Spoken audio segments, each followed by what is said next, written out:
તો હવે છે ને અમારે વીરને જમવા બેસાડવાનો છે. તો જો રસાવાળું બટેટાનું શાક લઈ લીધું છે અને અમારે એને છે ને ભાખરી જોઈએ. એટલે ભાખરી છે ને એ ચોળીને ખાય એટલે ભાખરી ચોળી દેવાની છે.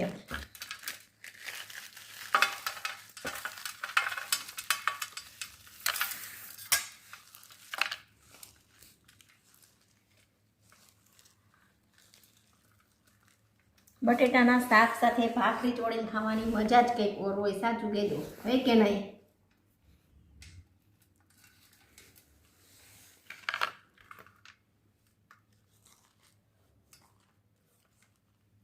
જો ભાખરી મસ્ત ચોળાઈ ગઈ છે ને હવે એની અંદર એડ કરી દેવાનું છે રસાદાર શાક.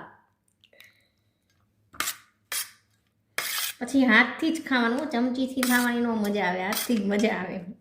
ચોળેલું ખાવાનું હોય ને.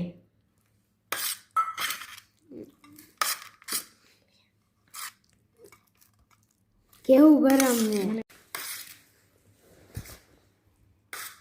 તો જો બટેટાનું શાક ને ભાખરી બે મિક્સ થઈ ગયું છે. તો આવી જાઓ, જો ગરમા ગરમ શાક છે તો મસ્તીનો ટેસ્ટ પણ છે. તો આવી જાઓ જમવા માટે.